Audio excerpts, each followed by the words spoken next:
What's up, YouTube, and welcome to Codename Scream. I am that horror guy. And I'm Mel. And please make sure to like, subscribe, and ring the bell for notifications for all things horror. Still the Close Encounters of the Scream kind. We've got a thing on the horizon here We have today. an event on the horizon because we were doing Event Horizon. Yeah. Released August 15th, 1997, directed by Paul W.S. Anderson, written by Philip Eisner, produced by Lawrence Gordon, Lloyd Levin, and Jeremy Bolt. Thank you, everyone, for having easy-to-pronounce names this time. Yeah. Budget and box office is crazy, so if you want to talk about that, yeah. Yeah. So we have a $60 million budget. $60 million in 1997. That's some big money. That's some Titanic money. yeah. And unfortunately, because of Titanic, $42 million is all we brought in. Yeah. And then if you adjusted that for 2021 inflation, $71.4 million. Yeah, no bueno. No, not at all. Titanic kind of ruined this. And, well, it's also probably because all the critics said it sucked. Yeah, well, what do they know? Well, Rotten Tomatoes says the critic score is 29%. That is dismal. Yeah, and audience of 61%. So, kind of a divide. Big divide. Now, this is more like what we're... I like seeing where there's a divide like this. Like, why is there this? Yeah, and it's usually a divide between us. Yep. But I don't think there's going to be a divide between us. I have a good feeling I'm not about sure, this one. But we'll see. Again, just like with The Thing, if you didn't watch our video on The Thing, make sure to go back and take a look at that. We have another novel-length synopsis that I have to somehow discuss with you guys. I'm going to condense this down very, very small. I want you guys to check this one out. This one is the one I've been the most excited for in this entire series. I almost forgot we were doing it for a minute even, too. So that's how excited I was. He also forgets we're doing every movie that we do every week, and then now I have to remind him, Event Horizon, The Thing, Event Horizon, The Thing.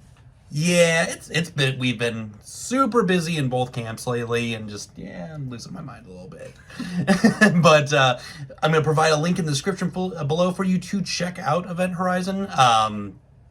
This one's, there's a lot going on here. We have got a ship that we have to board called the Event Horizon because our ship got messed up along the way, the Lewis and Clark. When the gravity is taken out, it opens up a hellish dimension. Who'd have thought? Yeah, and everyone gets to see hallucinations that only they're able to see, and it's things that they fear and so forth. Yep. It's pretty intense. Sam Neill is a psychopath in this movie. Mm-hmm. And Larry Fishburne rocks. Yep. Oh, it was Lawrence at this Lawrence. point. Sorry, it was Lawrence. Lawrence now. It's always going to be Larry, though. Weird. But yeah, Sam Neill delivers the most terrifying performance I've seen him in, hands down, next to In the Mouth of Madness, which we were discussing before this. But yeah, there is just a ton going on. Do you have anything else you want to throw in on this one? I don't even know how to explain this. Like, I don't know. Yeah, that's kind of where I'm at. There's lots of gore. That's yeah. pretty cool, especially like when there's a scene with the dude and his back hitting a deck that is pretty gross in the best way possible. Or the kid with the eyes. Yeah. There's a lot of gory goodness happening. There's a ton of gory goodness in this. Definitely just need to go and check this one out for yourselves. What do we have going on behind the scenes, though? Well, Anderson's initial cut was 130 minutes and was so graphic, gory, and violent that test audiences in the studio both didn't like it. They were like, nah, this is gross. Wimps. Yeah. Paramount told him to cut 30 minutes out of the film and take out some of the violence. He says he now regrets it because he didn't have enough time for a proper re-edit and says he cut things out of the film that he shouldn't have. Yep, and they've tried to go back to do a restoration of the film, and it doesn't actually exist any longer. They don't know if it just got lost or destroyed. Well, it's funny you say that because Lloyd Levin supposedly found a VHS copy that may contain the full film in 2012, but claims he has not watched it since he wants to watch it with Paul W.S. Anderson, and says that they both have been too busy. And he also states that the copy might be too poor of quality to even play. How does that even happen? I've got VHS that play beautifully. You know what? Not sure. And I'm talking like the ones we popped in and recorded the squiggly channels with. Those squiggly channels. Yeah, so who knows if that's even true.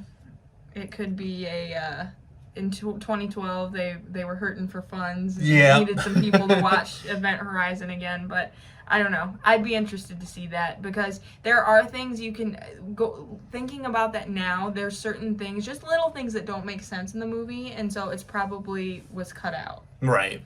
So a third of the visual effects budget went toward the shot of the space station over the Earth. Okay.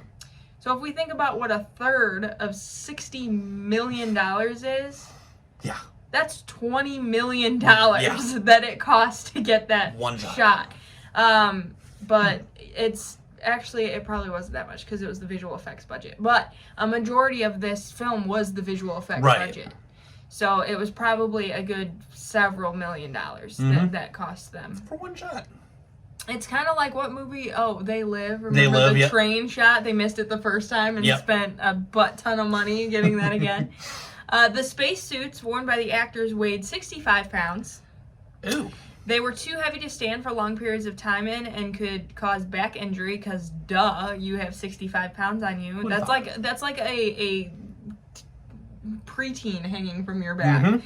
But they couldn't even sit down due to the backpack.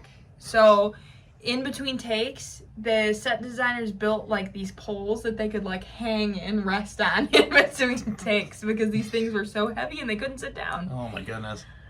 From start to finish, the film only took 10 months, which is quite impressive because there's such a large amount of visual effects and things that seem like they would take a significant amount of time in post-production. Oh yeah. So the fact this took 10 months is like insanity. Like they must have been working 24 hours a day to get this film done. But that makes it almost seem rushed. So I wonder if there was some sort of deadline or something. I didn't look into that. Right. But you'll like this next fact. Hellraiser is cited as an influence of this movie, and Clive Barker was actually a consultant during pre-production. Yep.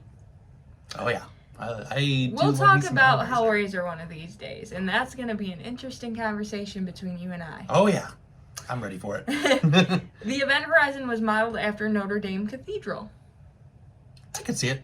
Which, there's a whole thing about this. I didn't go into it because we don't have that much time. But you can actually look at, like, blueprints of the Event Horizon and of Notre Dame Cathedral, and they've drawn this out, and it's, like, more confusing than a Tool song as far as, like, the theory behind it. You got the Fibonacci sequence going on here?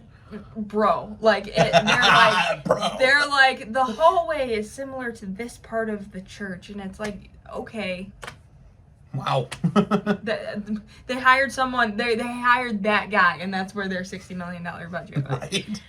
Arnold Schwarzenegger, Tommy Lee Jones, and Bruce Willis were considered for the part of Captain Miller. I'm really glad that didn't happen. Tommy Lee Jones might have been okay. That would have been the best of the three. Arnold Schwarzenegger would have been a very poor We're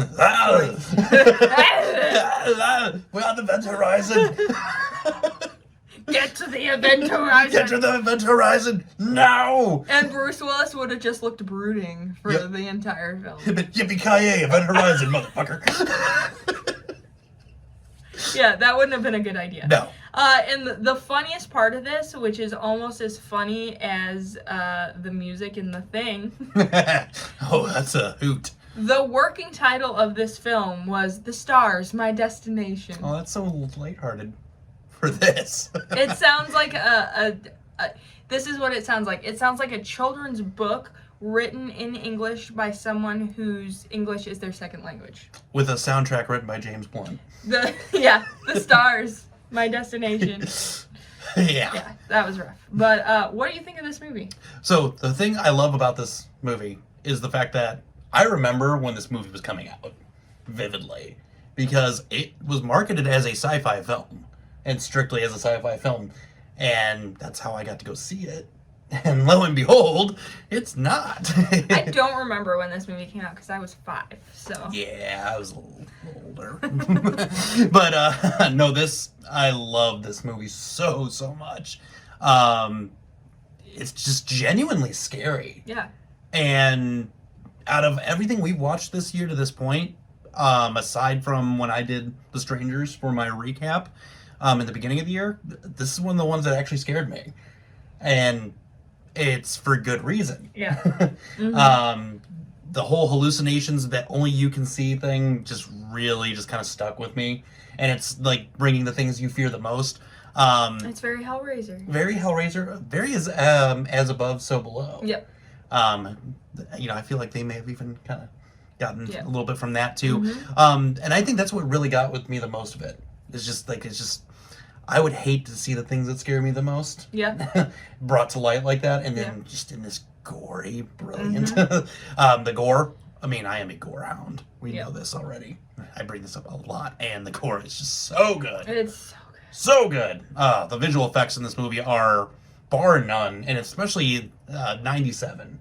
I can't think of another movie in that time frame that has visual effects to this degree. I don't think we got this caliber of visual effects until about The Matrix a couple years later. Yep. And I would stand by that. I would agree with you. If you think there's one that's got better, sound off in the comments below, because I'm genuinely curious. There's words can't really get into the description of this film. It's kind of one of those you have to see. Yeah. And love. Yeah. Because I've yet to meet a person that doesn't. Which... I love this movie. Thank you! The thing that made me... we keep saying the thing, and it's reminding me of the thing. Dun, dun. Dun, dun. The thing that I really like about this movie is because you see how good of actors all of these guys were. Because to have to react to something that is supposed to be a hallucination, you could get some pretty crap acting out of some people. And everyone in this movie, especially Sam Neill, who's terrifying, it blew me away as far as that goes. And then the gore on top of it is just, like you said, bar none. Like and my visual effects nerdiness coming out this week, but this is the most realistic gore I've seen in a horror movie to that date. Oh, yes. To 1997. Even it would rival even some things today, in my opinion. Oh, yeah, it stands. So, just for that reason, I'm going to say I love this movie. Just for those two very specific things. At this point, the storyline doesn't even matter to me because it's just so freaking awesome to watch. If this storyline, see, here comes the critical side of me. If this storyline took place without gore or violence of any kind, and it would probably be not that great of a movie. Because if you think about the concept, it's not that great. No. The concept itself. But how they pulled it off is what makes this a great movie. Absolutely. So, yeah. Yep, and this film, like you were saying, I feel like it could stand against things today. Absolutely. Because I can't think of anything off the top of my head that has gore that was as realistic. Maybe, and this is a big maybe, was 2018 Halloween. Yeah. Maybe would come close to this, as far as the realistic side of the gore is concerned. But I think the boot stomps all over Event Horizon, just saying. Yeah. But yeah, the cast, you couldn't have done better with the cast. Yeah. Like when you were mentioning a little bit ago, I could not imagine one of those three actors in any of these roles. They got everyone they should have for this. And they're just so well acted. And Sam Neill is just so scary. That's really what terrifying. That's what really bugged me the most. It's just like you see Sam Neill, and he's been in some horror movies, but to see him at this, it's nightmare. That's what made because gore doesn't really scare me. That's what made this movie scary was Sam Neill. Yeah, absolutely. If you have seen this, as you know, no spoilers below. Please save that for Facebook's, Instagram, Twitter, or email. And if you have not seen it, I do have a link in the description below for you guys to check this out for yourselves. Highly recommended if you have not seen it. Everyone should have to see this and love it. Because We said so. And because the patrons have already started the work for you guys, just to help entice you guys a little bit to want to jump over to Patreon for only $1 a month, starting in September is a patron-driven month. Yes. We've been alluding to this over the course of the last few months now of, which side are you going to pick? Team Chris, Team Mel. Well, that's legitimately going down. So all patrons for the entirety of September, we've provided 2 movies a week each, and we're putting them face to face, and the fans are going to vote this. Yep, we each picked a movie, and I picked some of my favorite movies. He picked some of his favorite, and I purposely picked some that I knew he probably wouldn't like, and I think he purposely did the same thing. Yes, I did. So you can vote on which movie you like better, or you can vote on just who you like better. Yeah.